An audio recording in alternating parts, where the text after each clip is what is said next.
What's up, everybody? Welcome to another episode of Cinema Royale, where I think I have everything working this time. What's up, Travis? What's the snack? I saw you pop something in your mouth. I was like, I'm gonna get him right now.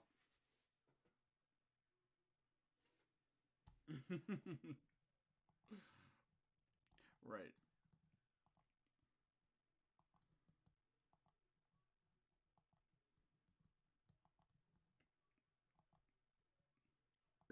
Anywhere that you get your favorite podcasts.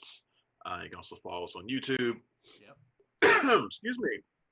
And on this week's show, so last week, or should I say earlier this week, this is basically our second show this week. Last one we spent the entire hour talking Disney, so we didn't really talk about any movies at all, other than stuff that they announced.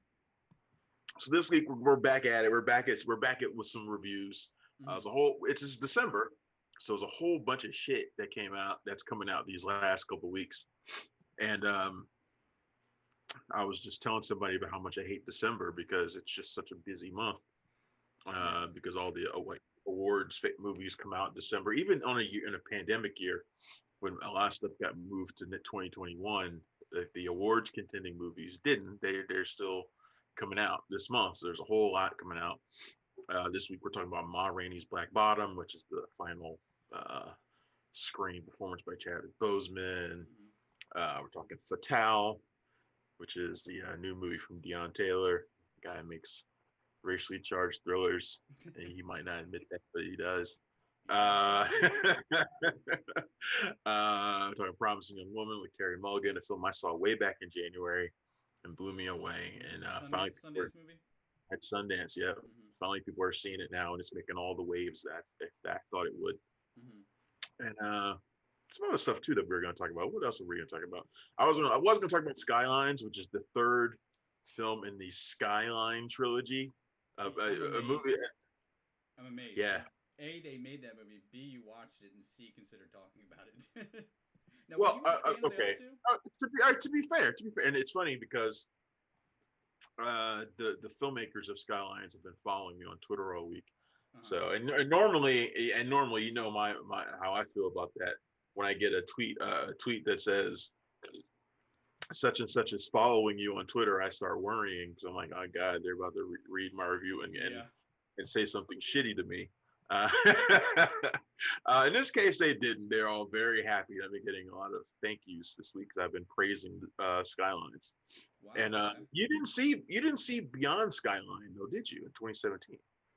Was that part two? No, I didn't. Yeah, I saw the first Skyline, and then First Skyline is forgettable. I mean, it's a forgettable alien invasion movie. I think we all can admit that. One of the co-writers and producers of the movie, Liam O'Donnell, he took over as the writer-director in the second one, which was Beyond Skyline. It was just this wild sort of kung fu alien mashup. I mean, I'm sorry?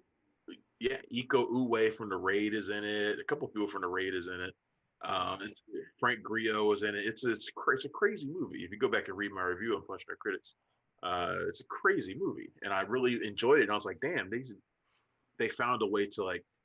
I didn't think that. First of all, I didn't think Skyline was ever going to get a sequel. Why would it? Right. I mean, it's a whole 7 years later that we got that sequel. Although that does seem exactly like the type of movie that gets 14 sequels because it does amazing in Japan or whatever. Like Resident Evil. That wasn't the case with this, though. That wasn't the case with this. It wasn't because of something overseas that made it blow up. It just, I don't know what happened. I think it's just because the first one made money, but it just wasn't like a gigantic hit or anything, and it sure didn't seem like it deserved a sequel. Probably never would have got one if O'Donnell hadn't totally flipped the script on it. But he found a way to make it different, something new, and it was actually really fun. And then the third one, Skylines, which is out now, is fun too. Okay.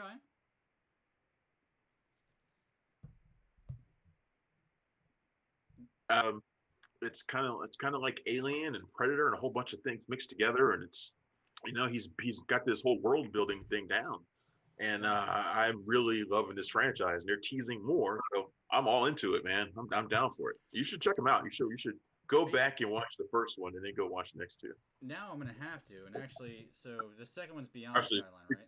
actually skip the first one. Skip the, yeah. Well, I've already seen the first one, but I stopped there for that reason. Yeah, Let me yeah, you see. should definitely go watch it. Oh yeah, Beyond Skylines on Netflix, so I'm gonna check that out for sure. And then what is Skyline. Skyline 3? Is that a VOD or what? Oh shit, there you go. Skyline 3 is that VOD? Yeah, it should be on VOD. Um, Yeah. real. So we got and the Mandalorian was the other thing, which wrapped up its season this week. But before we get into all that, I finally started. I totally forgot it was coming out because this is a show that I would have thought would have all the hype in the world coming into it. Oh, we're gonna talk Greenland also. Oh yeah, that's right. We have to talk Greenland because it's a Gerard Butler disaster movie and kind of a big one. So how can we not talk about Greenland? Yeah, what point did he make the decision that he was the go-to for like Roland Emmerich style disaster movies? That's anyway. This is better than Geostorm. So yeah. Well, and all the have fallen movies are kind of in that realm. They're not global disasters, but that same kind of thing. He's a hero. He's just an action movie star. And the thing about Greenland is it's directed by Roman Wall, who did the most recent Fallen movie, Angel Has Fallen, which was the best of the three. Angel Has Fallen was by far the best of the three Fallen movies, and now they team up for Greenland, which is one of the better disaster movies that we've seen in a long time. It's certainly better than anything Roland Emmerich's done in ages. Yeah. It's actually really good. It's like genuinely good. It's not just like, oh well, it's good for a disaster movie. No, it's actually a good movie. Yeah, I mean, and that's what I was getting to. It's kind of a turn for him, but it's weird for me. Like all of a sudden he's the one that's starring, or maybe I'm just seeing it that way. But anyway, one show that I actually just watched this morning. Well, it just came out last week, but I finally got to it this morning. That I was surprised I forgot was coming out because there didn't seem to be that much hype about it, and you'd think there would be. Is The Stand on CBS All Access? I knew it was coming. I just didn't care. Yeah, I mean, I always liked it. I mean, you got to be in for it. There's something about this that has not hooked me. Right. And I can't explain what it is. I think it might just be the CBS All Access thing because I have no interest in anything on CBS All Access. Right. Like nothing. I just the same way I have like no interest in anything on CBS other than like The Amazing Race and Big Brother. Like I have no interest in anything that CBS does. And they're building a pretty. I don't want to say pretty good. They're building a library of shows that when you put them all together, it works out. Like Jordan Peele's The Twilight Zone, not worth a subscription by itself. I mean, the Star Trek thing, they've really reinvented Star Trek with what they're doing. Reinvigorated Star Trek what they're doing to CBS All Access. I have some friends that hate those shows right now, but I have just as many that love them. So they're doing something right. Something about The Stand hasn't. Well, I don't think it's hooked a lot of people. I mean, Stephen King revivals are all the rage, and rightly so. When you look back at all the Stephen King stuff that came out from the 80s to the early 90s, they were all wildly popular. People loved them, but they're not well-made movies. I mean, for all its luster, is pretty crappy in terms of performances and effects and all that stuff. So, I mean, if anybody's ripe for remakes, it's Stephen King. Only really misstep he's had in that realm is The Shining, with what was that guy's name? Andrew Weber, I think. Steven Weber, in the mid-90s. But anyway, so I've gotten through the first episode. Pretty good so far. I love James Marsden, so I'm on board with that. But cool. Yeah. All right. Well, we got a lot of movies to talk about. We've already talked about Skylines, I guess. Yeah. And sort of talked about Greenland, but let's since we already started talking about Greenland, let's talk about that one a little bit more. Yeah. You saw that one, right? Yeah. Okay. So, what'd you think of Greenland? It's Gerard Butler, comet coming down to Earth, gonna wipe out everything. Mm-hmm. Him and his wife, played by the stunning Marina Baccarin. Love her. Oh yeah, who doesn't? And their son, the family's having tension between them, of course, because that's what these movies tend to do. Oh yeah. They get separated, and basically the movie's about them trying to come back together, and get to a place where they can be safe in Greenland. Mm-hmm. I'm gonna tell you what I liked about it right from the beginning. There's a great scene in the beginning of this movie Mm-hmm. where Butler's character.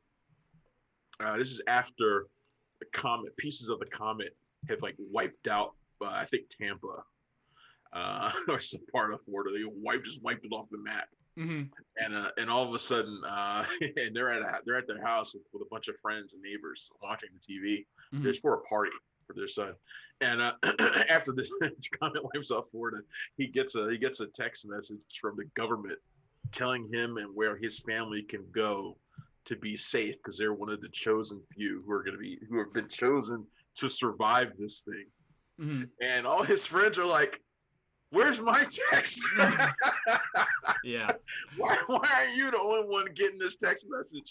And I was sitting there watching, and I was like, God, that must be so awkward. Yeah, I mean, my phone would have went right back in my pocket, and I would act like nothing happened. To be honest with you, because they were so resentful and so angry, and he was just like, "Hey, look, man, Yeah, I mean, to put it in a simple that. way, imagine you're sitting in a room with all your friends, and it comes across the TV that you just won $10 million, and everybody turns around and looks at you. It's even more so than that. But yeah, I mean, the best thing about worse than that. This is life and death. All his friends are probably dead. Yeah. Like by the end of the movie, his friends are probably dead. Right. So what like, you're saying is money isn't everything? Well, it's not when the planet's about to be blown up. But it's funny you say that because there's a lot of people in the world today that think it's more important to make money than keep the planet spinning. But that's another conversation. Yeah, we do know that. Yeah, we do know that. But if there was a comet coming down, I'm not so sure they'd feel the same way. Yes. Yeah. If they don't have to see the people die, then yeah, people feel that way all the time. Right. But I love that scene because it was just first of all, I'd never seen anything like it.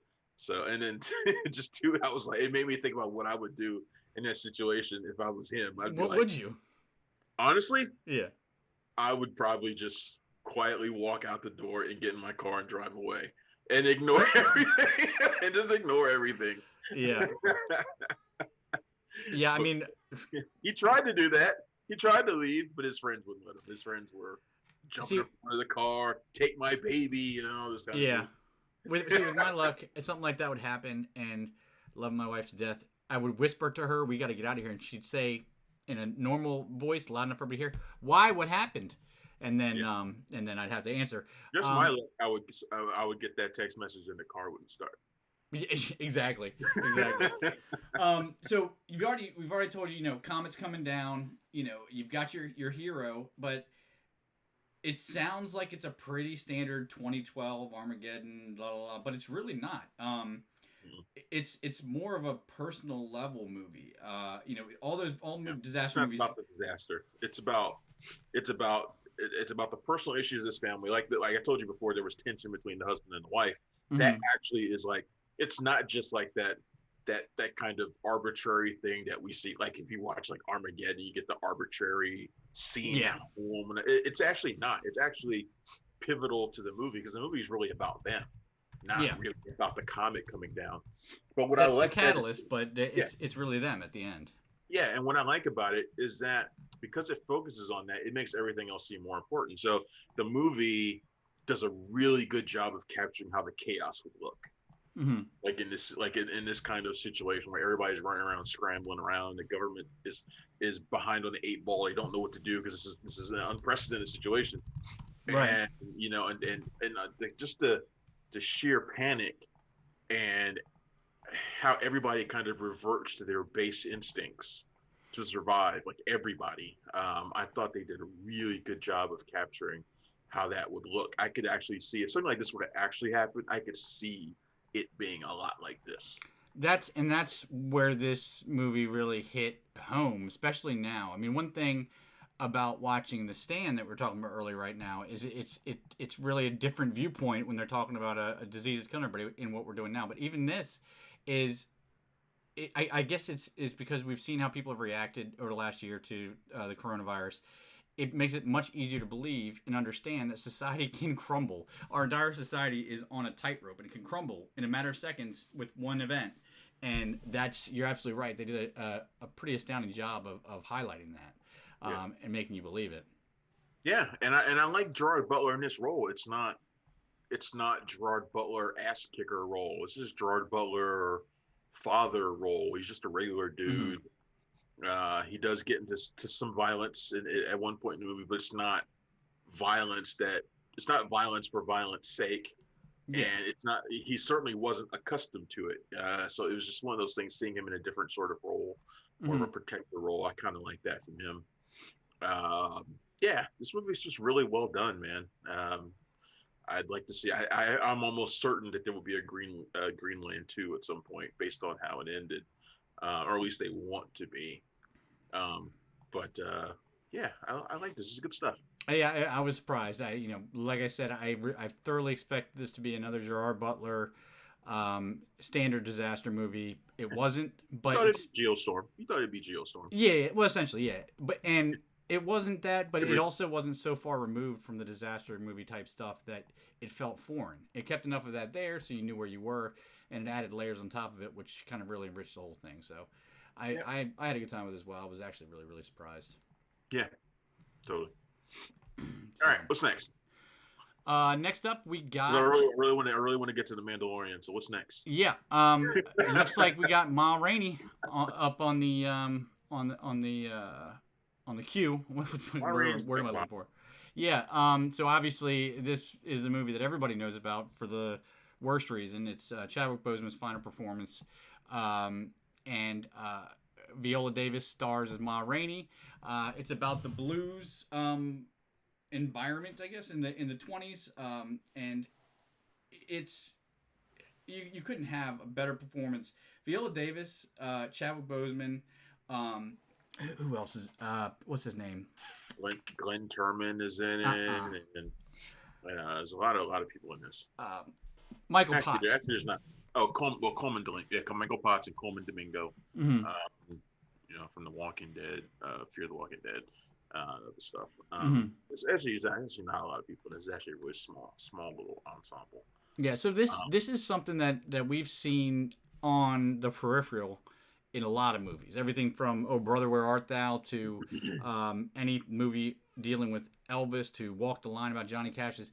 You know, prior to shit, I would even go as far as the '80s, even maybe. But prior to that time, African American artists were basically used up and spit out by the system. They were either stolen from or taken advantage of, and let's be honest, jazz, all this stuff, all the good music, all of America's cultural music comes from that. So I was really excited to see something that went deep into it. Now I can admit my ignorance. There may be 15 movies on this subject that I just didn't know of or didn't see, but I was really excited to see this. I wanted to see more into that story. I was glad to see that it felt real. It didn't seem like it's obvious. It's not based on a true story, right? Is Ma Rainey a real person? Ma Rainey is a real person. Yeah. I don't necessarily think that it is a true story, but I believe. By the way, you froze and you came back crazy out of sync. I Say did. something. Yeah, you're still a little bit behind, a little bit off. Okay. Um, yeah, you're off. You've been freezing off and on a little bit the entire time, but then you froze for about 10 seconds. Now you're like off. Mm. Twice. Ma Rainey is a real jazz musician, queen of soul, Color and me ignorant then. yeah, while the story may be fictional, the situation is real. Um, Basically, what this movie is about, and it's about a lot of things, but one of the things that it's about is the way that black culture is adopted and adapted, and the people who perform it are used and abused, and they don't get the recognition for their contributions. Mm. Uh, in the case of Ma Rainey, there's parallels between her and Viola Davis. Viola Davis, who plays her, it famously went on a not a rant, but she went through a period where she was really talking a lot about how she's this best actress winning performer, and she doesn't get the same recognition or the same pay as the white actresses who have done equal or less than her, and she talked about that a lot. Mm. Ma Rainey was sort of in the same situation. She, but the thing with Ma Rainey that differs from the character played by Chadwick Boseman, who is this ambitious drug jazz trumpeter, a real hot shot, is that she recognizes her place and her value. Mm-hmm. So she comes into the studio where she's supposed to make this record, and of course it's owned by these white guys, and she's angry and obstinate and demanding, and and they're bowing down to her to do to give her everything that she wants. She wants a Coke, get her a Coke. They're doing everything they can to give it to her. But at the same time, they're using her. Right. At the same time, they're using her. She's not going to get the money for this that she probably deserves. She's never going to own her own. She's never going to own her masters or anything like that. She's not going to get that kind of credit. But the thing about her is she knows her value, and she knows what she's worth. So she's going to make these white people earn every single bit of what they're taking from her. Right. And Chadwick Boseman's character is a really amazing performance by him. He's kind of feral in a way, Mm-hmm. but he's also kind of vulnerable. He's a real slickster, ladies man, real angry, real chip on his shoulder guy. He wants to have what Ma Rainey has, that kind of power she has to be demanding of white people, but he has no understanding of what she goes through for that. He has no understanding of what she knows. Right. So he's just totally unprepared for when he gets rejection. Like he's not prepared for any of that stuff. But she's prepared for all of it. She knows everything. Mm-hmm. And it's just a really really well made really well made movie. It's a tragedy. It's a very very it ends in a tragic note. But it's an amazing performance by Chadwick Boseman that I think he's going to get nominated for posthumously. He's going to get nominated for it, I think, because that's how good he is in it. Yeah. It could be a 2 nomination year for Chadwick Boseman, actually, because I think there's a good chance he gets nominated for The Five Bloods as well. He just won from a New York Film Critics Circle for his performance in The Five Bloods. So it'd be amazing if in the year that he passed away, he gets two award nominations. Yeah. For his roles, that would be insane. But it is a definite possibility. And Viola Davis is good as well. I mean, she's always good. It's just a different kind of role for her. She's big and heaving and sweaty, and it's just a really different kind of role for her. Yeah, for sure. I mean, everything you just said, I'm on board with. It's the only thing I would Chadwick Boseman is so good in this. I was glad that he was so unarguably good in this, because the last thing I want is what always happens. There's always some idiot that steps up and says, "Oh, he's being nominated just because he passed away or something." You can't say that. You can't. If you watch 10 minutes of his performance, you'll have no argument to say against him not being nominated for this movie. And it feels like the type of movie somebody gets nominated for as well. Kind of also like poetic beauty to it is that this was produced by Denzel Washington, who everybody's heard that story now about how Denzel paid for Chadwick Boseman to go to college and started him off on his career without even really knowing him. So his final film is something that was produced by Denzel. So that's a nice little end around. One I wish we didn't have, but that's where we are. Denzel and Viola Davis, of course, teamed up for Fences a few years ago. This is another August Wilson adaptation, just like that was. So. Yeah. This is what I don't get. Watching this, and Viola Davis has always given off this aura anyway, and I've always, even when she's not playing, Ma Rainey is fierce to the next level, but I'm sitting here thinking, I'm like, how did we ever get the idea that women were subservient back in like the 50s, and that they aren't powerful and they can't run things and they can't do you see women like that? I mean, I'd let her run the country.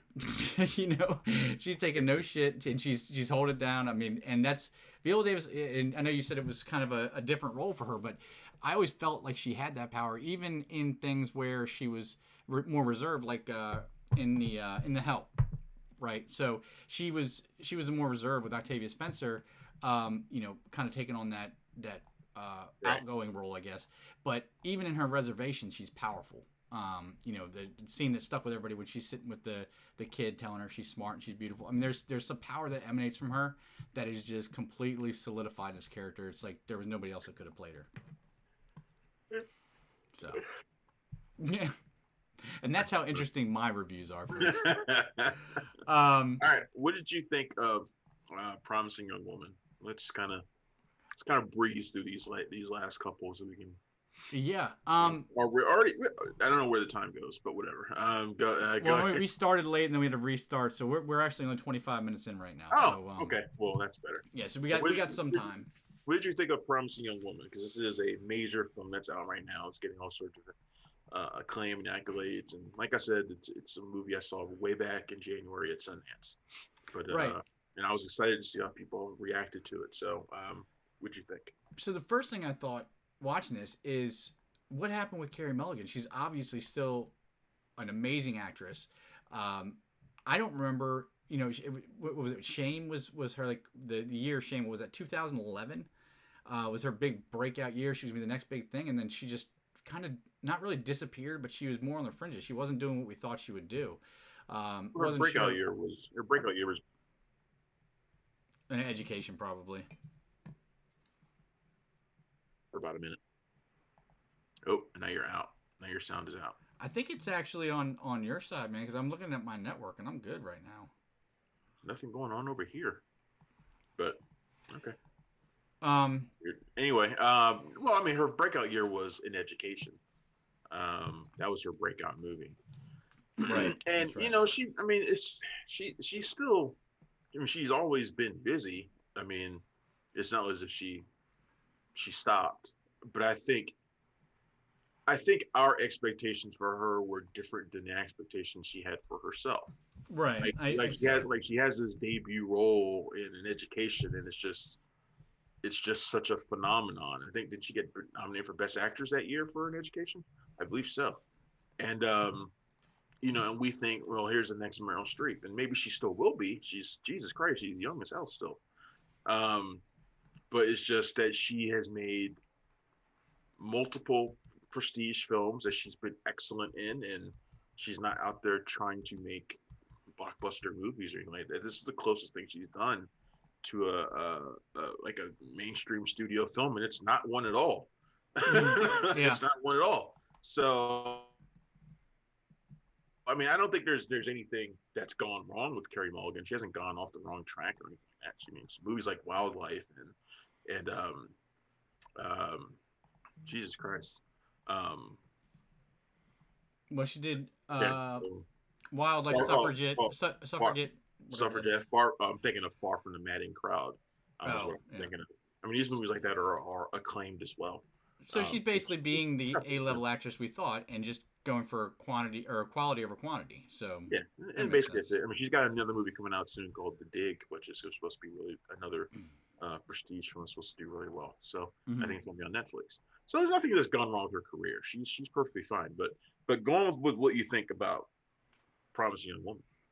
I mean, I think it's it's not really my type of movie, but I can appreciate what the performances and the writing. The writing is very sharp. It's very clever.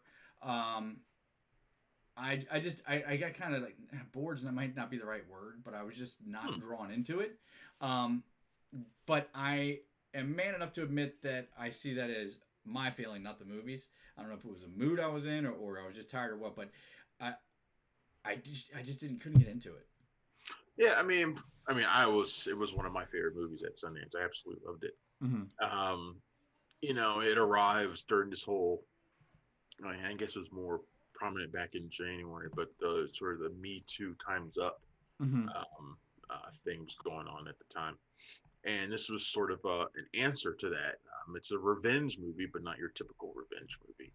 Right. Carey Mulligan plays a woman who lives a double life. She was a really boring life during the day, and then at night she goes out and she lures men, basically by playing a drunk at clubs and bars. She lures them in, and they bring her home, and she entraps them basically, and that's what she does, and she exposes them. And it's a movie that I think is getting a lot of buzz, well, richly so, for her performance, which is, I'm trying to think of a way to describe it. I describe the entire movie as as very, very angry and rageful, and movie that will not that a movie that demands to be heard. Like it's just one of those movies. Right. And because it could have been a fairly standard revenge movie if it wanted to be, but it's not. Carrie Mulligan's character is deeply flawed. She's got issues, she's got major issues, but she also has a righteous cause. And there's a little bit of gray area with some of these guys that she goes after, just a Mm-hmm. little bit, not much, but there's a little bit. And then there's this amazing twist that comes at the end of the movie that I don't think anybody saw coming. And it is not your typical sort of pull the rug out from under you twist. It is a heart wrenching twist, a gut punch twist that leads to something greater in the following minutes after. And I think that is the thing that has really stunned people. And I was just blown away by everything that they were trying to do here because nothing about the movie is simple. Like nothing about it is simple. Right. Abuse towards women is a simple thing. And to me, it's black and white. I think to most people, it's black and white. But there's a lot of things that are not simple about this movie. And I think that's one of the things that people are latching onto. I think it's tremendous. And I'm glad to see Carrie Mulligan in it. She's always been one of my favorites ever since in education. I still love her to death. Um, Yeah. Everything she does. So Yeah. I mean, uh, yeah, she's an I'm amazing glad this actress. movie's catching on.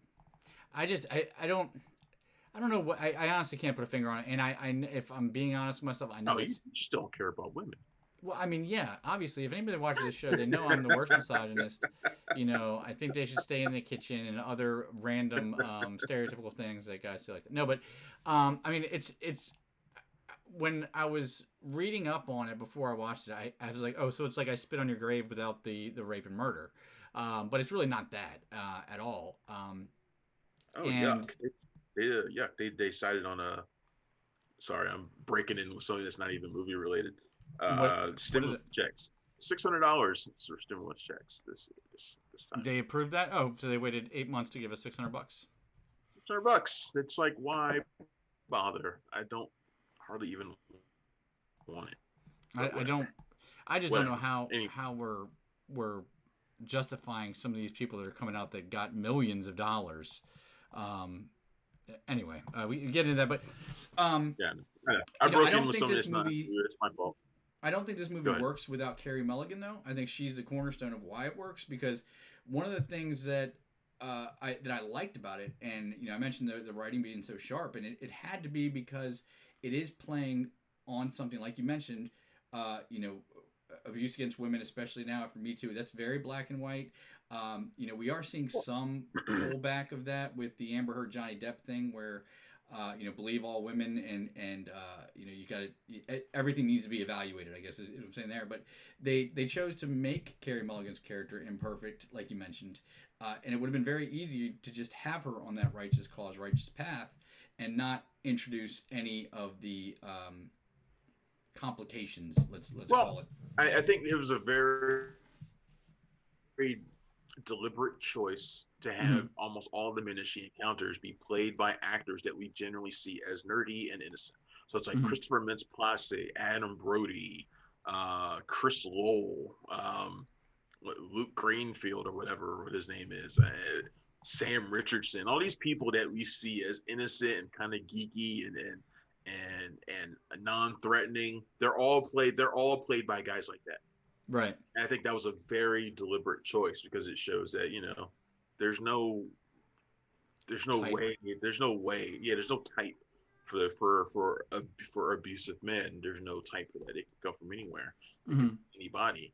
And I also think that adds a little bit of those shades of gray there too. Right. No, for sure. I mean, it's obviously I have no problem admitting that this is an Because it accomplishment of a makes you movie. because you Yep, kind I of if you're lost. watching it, you're inclined to what did you say? No, I didn't say anything. Yeah, I'm trying to see what's going on with this internet here. What's just happening? Uh, my network apparently. I just went out and What's spent happening right 100. now? I just went out and spent 120 bucks You were in on. mid sentence, then you. I just went out and spent 120 bucks on Google Wi-Fi for my house so I could have a steady connection. Apparently, it's still not there. So, anyway, bear with us, folks. All right. I will have it fixed. What's next? Do we have number Next up, Fatale? was that Fatale?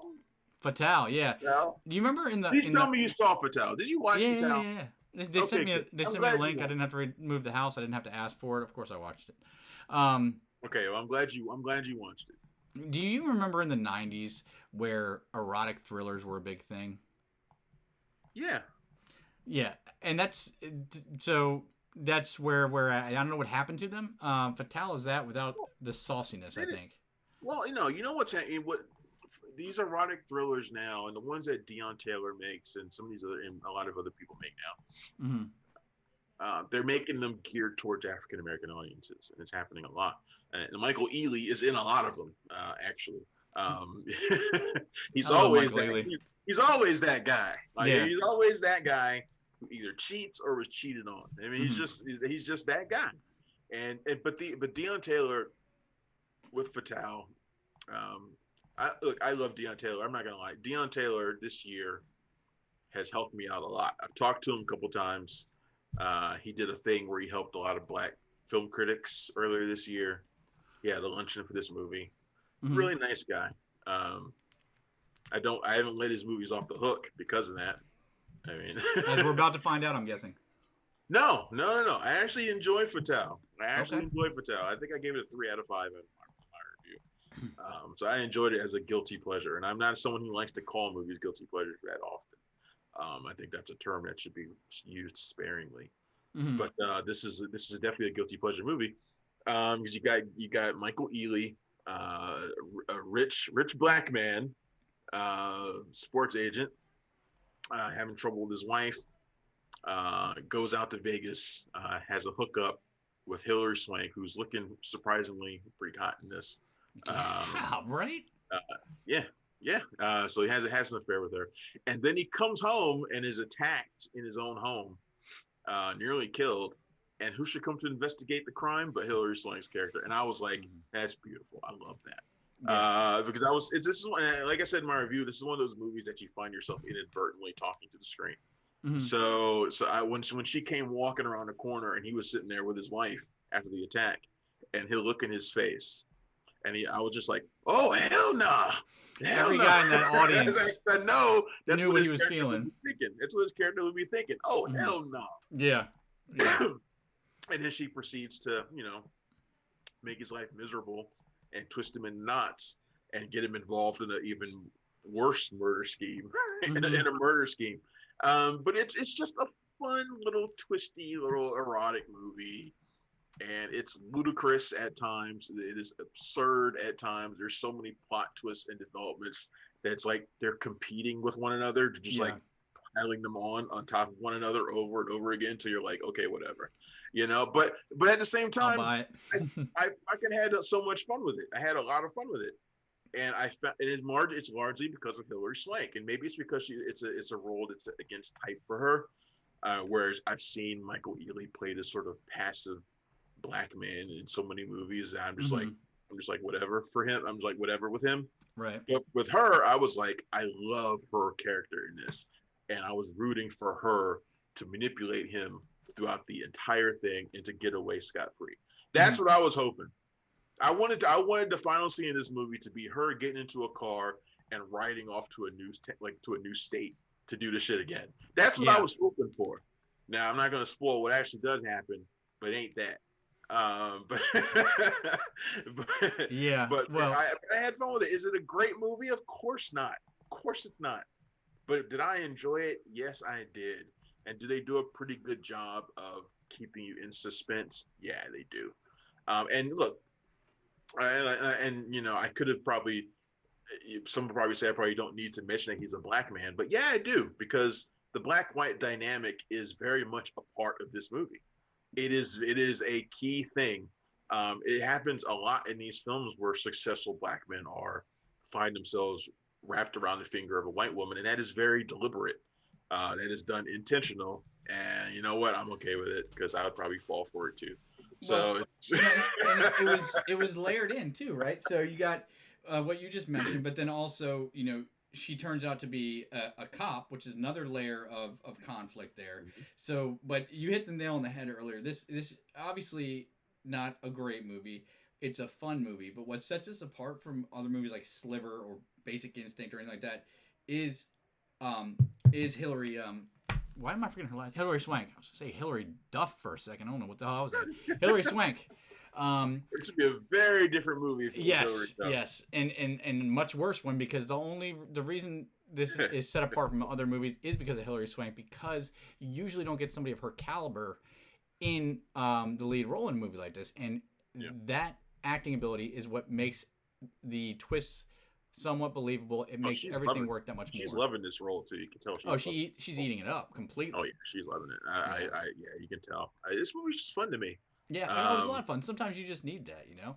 I wish it was a little more saucy. Yeah, this movie's going to be very successful for its audience, which is the black audience who like these movies where black men get taken apart by white women, and then they get their justice.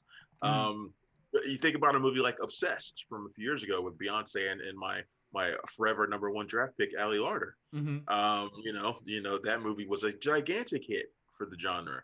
And Deion Taylor has hit on something. I mean, he knows that making white people crazy about black people is successful. He did The Intruder just a couple years ago, made Dennis Quaid crazy for Michael Ealy and I think Megan Good.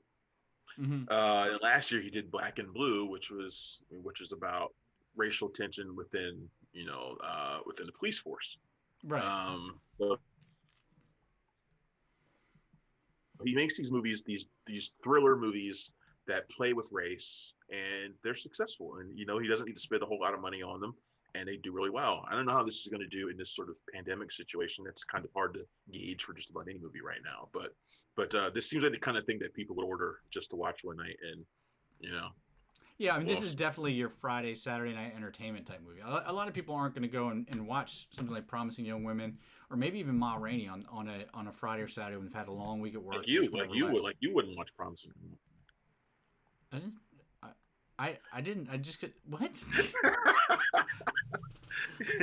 I'm lost. Anyway, so it's definitely the movie that people will most likely pick if they've had a long week of work and don't feel like getting emotionally involved in something and just want something that's saucy enough to keep you interested and fun enough to keep you around. That's where we'll go. But it's got Mike Coulter in it too. Who doesn't like Mike Coulter? Although I will say that since Luke Cage, when I see Mike Coulter, I know his character is going to be a dick.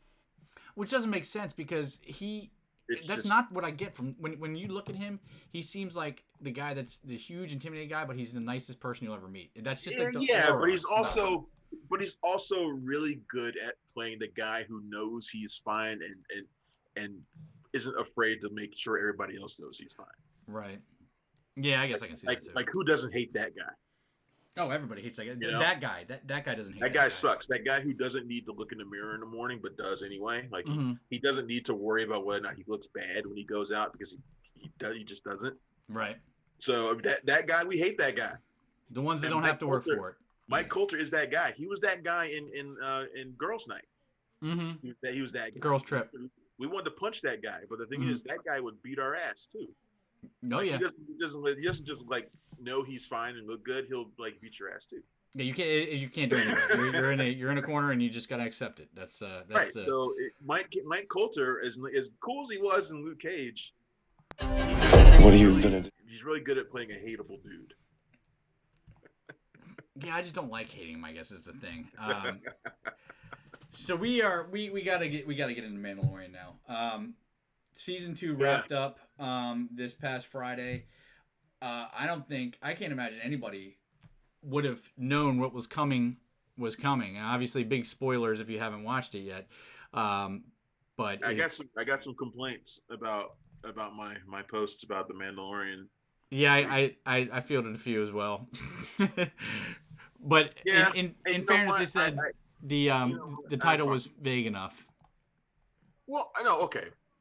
So this episode of The Mandalorian season finale, I can't.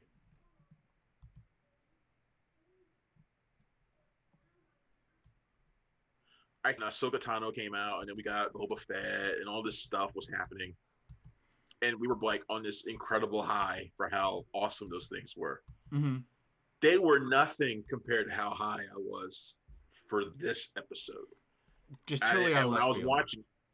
When I was watching it, I tweeted, I was like, I think I just watched my favorite 5 minutes of Star Wars ever. Mm-hmm. And it was like the first 5 minutes of the movie. Like Boba Fett, you know, shooting down an Imperial ship and, you know, and all this kind of crap. And then the fight between Boba Fett and Sasha Banks' character where she does that rocket propelled DDT. And you know, and Bo-Katan and Sasha and Boba Fett are arguing. I told you I could watch an entire movie of just Mandalorians arguing about factions and shit. I could just watch it and love it. And they did all that, and Cara Dune is there, and all this stuff is going on. I'm just like, this is like the greatest thing ever. When Star Wars is at its best, Star Wars is untouchable. Yeah, there's not unfucking touchable. And this episode was untouchable. I mean, it was everything about this episode. Well, there's one thing you can touch. It's not even a ton of shit that happens in it. Like, it's not like it's like an especially busy episode. Mm-hmm. But the things that happen in it are so impactful. Like everything going on with Grogu, like his departure from Mando at the end almost made me cry. Yeah. To the stuff with the dark troopers who are fucking amazing in this. He looked like demons. Yeah. You know, everything about this was just incredible. Like a stormtrooper fucked a Terminator. Yeah, they were just amazing. Mm-hmm. And you know, the fight between Moff Gideon and Mando, where he gets to finally use that damn Beskar spear. You knew it was going to happen. You knew it was going to happen. You knew it, and they make you wait for these payoffs, and the payoffs work. The payoffs work. And all this stuff, and then you get to the final minutes, and everything. It just you can't get any better. Can't get any better. Elevated. You get cards like, oh, a lone X-wing, great. Yeah. And you're like, and my first thought immediately was, a lone X-wing destroyed the Death Star. Yeah. That was my first thought, and I was like, is that the same guy who blew up the Death Star? Dude, I was watching it. I was like, did you see this green lightsaber? And I was like, even though I was like, that no one else really uses that green saber, I'm like, that can't be him though, right? And I'm like, and then it's like, oh my god, I almost had a heart attack. Yeah. And the most beautiful, obviously, we're talking about Luke Skywalker shows up. I mean, that's probably my worst geek out moment in the last 10 years was when that happened, because they say, oh, we got a lone X-wing approaching, and my wife's next to me, and I yell out, only one person flies an X-wing by themselves. Like I went full nerd. I said, if he's not in a squadron, we know who it is. And then he comes in, and there was this perfect, whether it was intentional or not, I don't know. Did he not look like his father when he was slicing through those? There was, as I was about to say, there's this perfect mimicking or parallel between this and the end of Rogue One when Vader's going down that hallway. Yep. You know, he's coming through. You see him using the Force and his lightsaber. You see the awesome power of Jedi Master Luke Skywalker, which we never saw, really.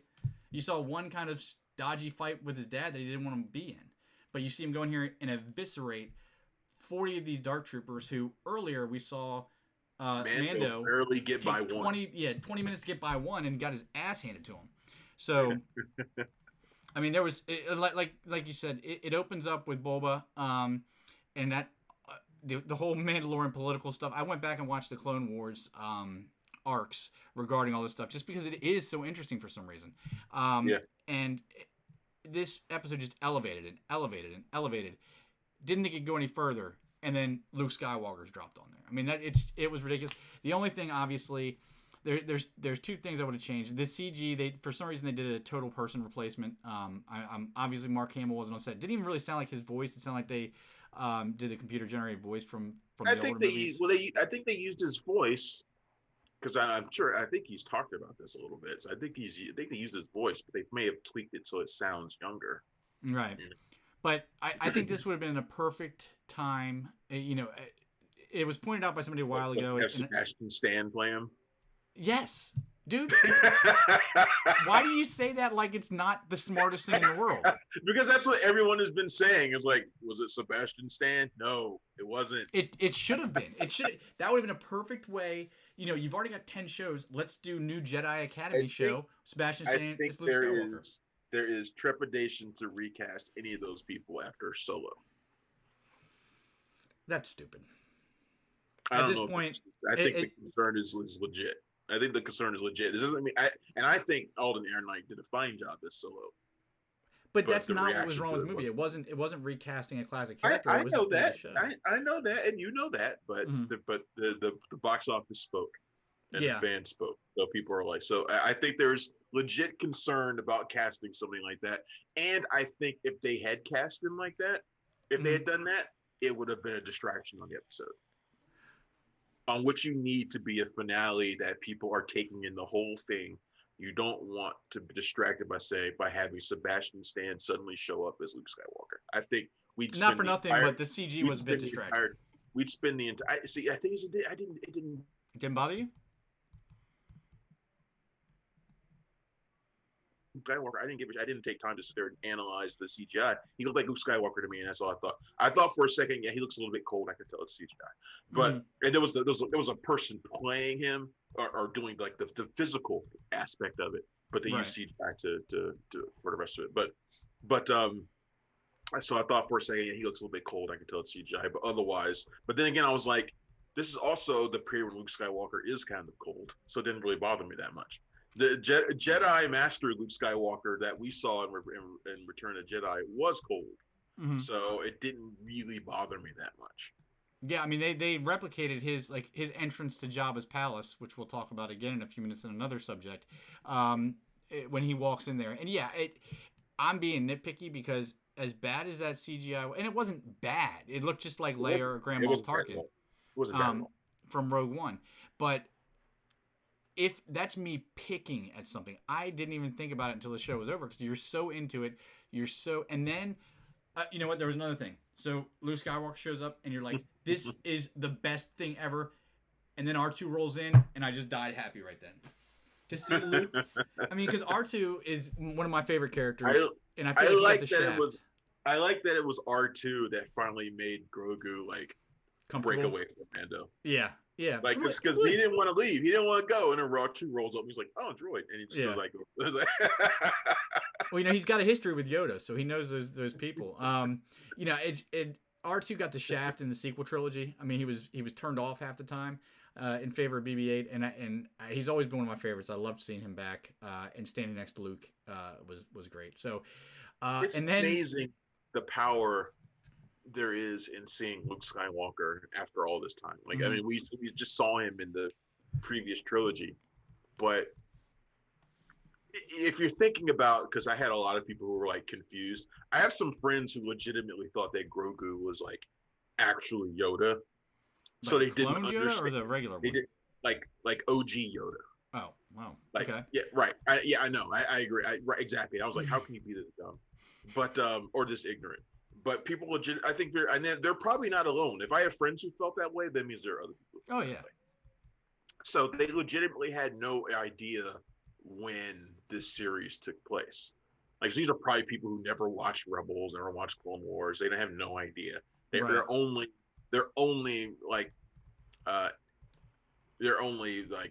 view of Star Wars is through the movies and this, because this has so much hype around it. Right. So but in terms of like animated stuff, they have no idea. So, but even for those who know, like, this thing takes place a few years after Return of the Jedi. Mm-hmm. And still, I never thought there was a shot of seeing Luke Skywalker in it. No, like, it never even crossed my mind. Even though I know, exactly, it never crossed my mind either. Even though I knew this is when it takes place, and that Luke Skywalker is out there running around. Mm-hmm. It's like, why am I so shocked? Why am I so stunned by this? But I am, and that's one of the things that this show has done really well, is take in all of everything that is Star Wars, take in all of it, and using all of it. It is in 2 seasons we have seen them take stuff from the original prequel trilogy to the prequel trilogy to the original trilogy to the most recent trilogy. They've taken all of it and used it and honestly, they've made a lot of it better, because I would say that this is probably the most fun Star Wars has been in ages.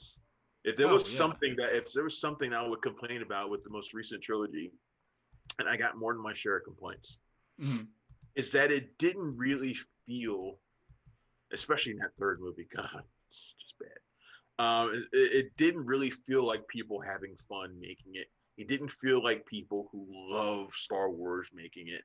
Hmm. Yeah, It I felt mean, like people who were just making a Star Wars movie because they're supposed to make a Star Wars movie. The Mandalorian, through Jon Favreau and Dave Filoni, feels like two people who fucking love Star Wars. They what love every bit of it, and they love telling these stories. And you can tell the difference, man. You can feel the difference. And it's absolutely. never been more fun to be a Star Wars fan than it is right now. And I fucking love it. You and I have been saying this since comic book movies really started becoming a thing. Um, it's a medium. The genre, let's just call them genre movies, but really I'm just talking about geek stuff. Star Wars, Star Trek, comic book stuff. It's a medium that you have to love what you're doing, or it's not going to translate to the audience. You're going to be transparently wrong about what you're doing if you don't, because there's the littlest things. We harp on the littlest things. It's the littlest things that make it fun for us. Like I said, R2D2. If I'm looking at this and I'm not a huge Star Wars fan, oh well, the little sidekick robot, whatever. Yeah, he's cool, but whatever. But no, he's the heart of it. There's little ticks here and there. I mean, Filoni and Favreau, are obviously now the Kevin Feige of Star Wars, and that's why I They think need, if they have not named them, if they haven't made them the Kevin Feige of Star Wars yet, they need to. yeah, Kathleen Kennedy needs to sit down, and they need to They put need put to do him that. there. Yeah, They need to make them the chief creative officers over the Star Wars brand, all of it, and let them oversee all the stuff that's coming up, stuff that's going on in the novels, TV, all of it. Put them in charge. yeah, because they obviously know exactly what we're looking for, exactly how to make it work. And it's like what you mentioned about Solo not working. The reason I didn't even consider Solo in it is because my mind immediately goes to Filoni and Favreau leading that effort, and there's no way that they would botch it. It's like I said, it's just like bringing Kevin Feige in. There's not a bad Marvel movie. Yeah. Some are better than others. There's not a bad one, and they would Right. be able to do that. So, And even the ones that aren't great, mhm, they still contribute something to the overall whole. Um, absolutely, yeah, I don't think Rise of Skywalker contributes anything. Like, I mean, yeah, I honestly, I don't think it contributes anything. I mean, I would say The Force Awakens and The Last Jedi are pretty good movies. I think The Last Jedi is actually great, mhm, but even those movies don't have the kind of joy I want to get from Star Wars. yeah. They're And like they're good movies, but they just don't have that pure sense of, we love what we're doing that I get from watching an episode of The Mandalorian, a 30-minute or 40-minute episode of The Mandalorian. I don't mhm, get that. I get more of that from than I do from those two movies. yeah, it's that intangible ingredient that's there. The Force Awakens came close, but with Rise of Skywalker, I've kind of been all over the map, and I stand by my original thoughts on the movie. When I saw that movie, I was fist pumping. I had a great time watching it in the theater. I was happy with it because I didn't know what I was missing. And then And then you saw that Colin Trevorrow script. yeah, I saw Colin Trevorrow's script, And you're and like, then motherfucker. and then I started thinking about all the things that they didn't do or that they could have done. I'm like, what? Because the honest truth is we'll take what we can get. We're going to complain about everything. We're going to find something to complain about. Look at me complaining about CG Luke, but I think what I'm going to do is, because I've been inspired by these episodes of The Mandalorian, what I'm going to do is I'm going to go back and I'm going to watch all Star Wars through continuity wise, and I mean that includes Clone Wars, Rebels, all that kind of crap. I'm going to watch them all. It's going to be nice. an undertaking, but I'm going to do it. And then when I get to Rise of Skywalker, I'm just going to go and look for that Colin Trevorrow thing. I'm just going to read it. And then, I'm going to pretend that that's the movie. Theater of the mind. Yeah, I mean there was so much that I didn't even consider. Like I'm watching the movie like, oh, this is awesome. They got X-wings and they have lightsabers and la la la. But then you read that script and you're like, holy shit. We've had this conversation before. It just looks like someone who was taking in the two movies that are already out and was using all of it to make a story. Mm-hmm. Whereas The Rise of Skywalker looked like somebody who had a grievance and was just was trying to impose what he wanted in it. That's what it felt like when I was watching it, and I was just like, Yeah. And look, I gave it a 3 out of 5, so I didn't despise it. It's Star Wars. It's hard for me to despise any of it. Right. Like even the worst of the prequels, I would still give a 3. Mm-hmm. I would still give Phantom Menace a 3, even though it's talking about trade routes for 3 hours. But but but it just felt like somebody who had a chip on his shoulder and was just like, I'm going to do this right now Yeah. because whatever. I'll just go read that controversial breakdown of what he wanted to do, and I'll just say that's episode 9, and I'm done. And I've warmed up to that viewpoint, but there's one major thing that we still haven't discussed that I almost missed. Thank God my brother texted me, because he had watched it. Yeah, you could have missed that easy. I'm glad I watched all the credits. I was so sky high that I was like, I'm going to sit here and watch this joint. Well, like, they almost set you up to miss it, because usually one of the coolest things about The Mandalorian right off the break was the end credits had all the concept art. And it was just beautifully drawn concept art. And I would sit there and watch it every time and see all the little scenes. But the finale just had a black screen. So we're getting ready to turn it off. And my brother texted me. He's like, don't make sure to watch the post credits. I'm like, what the hell could they still have to reveal at this point? And we open on the end credit scene opens on a very familiar site of Jabba's palace. And Bib Fortuna is in there. Bib Fortuna is trying to be like Jabba. He packed on about 30, 40 Yes. pounds. It's like he's been living high on the hog. Right.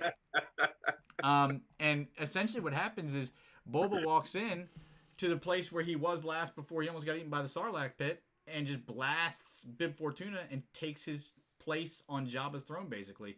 And then we get a title card saying the Book of Boba coming next year. So... the only thing is, this is what people got angry about, that I spoiled that the Book of Boba Fett was announced. Mm-hmm. And I was like, first of all, there are about 1,000 sites that have posted about the Book of Boba Fett. Right. I was like, so when the person complained about it, I was like, okay, well, fair enough. You didn't like that you found out about that. But the announcement of a Boba Fett series is hardly like this. Oh my God! Yeah. First of all, just a week ago, it had been reported that there was a Boba Fett series in the works that was going to shoot before the Mandalorian. Mm-hmm. So the fact that Boba Fett series is coming out was not really that groundbreaking. The only thing that was groundbreaking about it is that we knew when it was coming out and that we knew the title. Yeah. So that was like the only thing. But then the thing that really mattered was the circumstances behind it, like how he did it. Yeah, that's it exactly. And what he did to set the show up. Mm-hmm. And that I didn't spoil without putting big spoiler warnings ahead. So people complaining about that, I was like, whatever. Fair enough. You didn't like finding out about it that way, but nothing got spoiled for you. You still need to watch it to find out why there's a Boba Fett series. Yeah. And honestly, I don't know. A Boba Fett series wouldn't have interested me nearly as much until this season of The Mandalorian. I mean, because he to me, he was a very cool looking character that didn't really do anything. He's got Fennec Shand next to him, by the way, which means we're going to get more Ming Na. And anytime I'm going to get more Ming Na, I'm a happy dude. Yeah. And she's 87 years old and looks like she's 22. And it's just, I don't understand it. It's amazing. Ming Na is amazing. Yeah. And I'd just be interested to know what it's going to be. I mean, obviously they're setting up for him to run a criminal empire, like in Jabba's place, but it can't be another bounty hunter show, I'd imagine. But they've been trying to get something like this. Boba Fett has been one. They've been kind of teasing this a little bit the entire time he's been there. He's made it a point, and he did it again in this final episode. He's made it a point to say that I'm not a Mandalorian and I am on my own. Mm-hmm. So he's been distancing himself from the Mandalorians from the very beginning. Right. Well, I just mean as far as a bounty hunter show, not so much a Mandalorian show. Definitely not a bounty hunter show. Definitely, It definitely doesn't look like it's going to be a bounty hunter show. It looks like it's going to be a Star Wars Underworld show, which I seem to remember them teasing like years ago. Well, there was a game. Boba Fett's been a property or been a character they've been trying to build a property on for years. There's the infamous Star Wars 1212, I think it was, where you're a video game where you're a character in the underground and you can be a bounty hunter. They've been trying to do something with Boba forever, and it wasn't until now that it actually seems like it could work. So there's so many things that they could do. That's the beauty of Star Wars, is that the opportunities and the possibilities are limitless. I mean, George Lucas accidentally created this amazingly deep and rich universe that you could do stories on bounty hunters, on Jedi, on anything. It's ridiculous. So yeah, totally. So What are you on a gonna? high. This is the best time to be a Star Wars fan. It's incredible right now, and it just makes me want to go back and watch The Mandalorian again. yeah, I think I'll be rewatching the finale when we're done here. But speaking of when we're done here, you got anything else you want to include? We're running about hour and 5. No. Next week is Christmas is coming up in a few days. So I don't know if we're doing a show next week or not. I haven't really talked about it yet. We got end of the year stuff we need to do as well, so we might need to skip next week's episode because I know I've got a whole bunch of end of the year stuff to do still that haven't even started on any of those things yet. So I don't know. I say that as if I would be doing it during this hour anyway. Like I say that like I spend hours every day like prepping this show. Well, right, but everybody does need time for them, to not be doing this. And I think everybody's pretty aware of how much time you spend writing and doing all this other stuff. I would not be doing this stuff like right now. I wouldn't be doing any of that. I'd be playing Overwatch right now because that's what I was doing before we starting the show this time. Yeah. That's what I'm doing every time before we start doing this show. I'm playing Overwatch or something. Right. So that's what I would be doing. So I don't know why I'm saying that or using that as an excuse to not do the show. We might do the show. I don't know. We'll see how the holidays go. On that note, all of you make sure you have a Merry Christmas, Happy Hanukkah, Kwanzaa, whatever you celebrate. Have a happy holiday from us at the Merry Punch Drunk Christmas, Critics. Mahana Kwanzaa. There you go. If you're watching this on YouTube, do us a favor and like and subscribe the video if you don't mind. I hate saying that. It sounds so cliche and cheesy, but it helps. If you're listening to us on any one of the podcast apps, if you could do us a huge favor, number 1, subscribe if you haven't already. Number 2, if you can write a review of the show or rate the show, we would greatly appreciate that. We're going to try and loop in some rewards for people that do that in the future here. I've been thinking of a few things. But I'd like to have some rewards for me first. Can I get a reward first? And then other people get rewards? Because I like that. I can give you the Blu-ray I was thinking of giving away, or the screening tickets if you'd like those instead. No. But no, just go ahead and write a review of the show if you can, or tell your friends. However you want to do it, spread the word. We appreciate it. The website you can check us out every single day is www.punchdrunkcritics.com. Travis spends 94 hours a day updating content there, so everything is always fresh and new. On Twitter, the site is at PDC Movies. Travis is at Punchy Critic. I am at PunchDrunkJohn. On Twitch, make sure to subscribe to Travis's Twitch channel at cinematic_enforcer. And if you have anything you want to communicate to us, tips, questions, if you're interested in writing, we're always looking for good writers. We always have our door open for that. info@punchdrunkcritics.com. Shoot us an email. So until next time, guys, I'm John. That was your cue. And he's Travis, and we are out of here.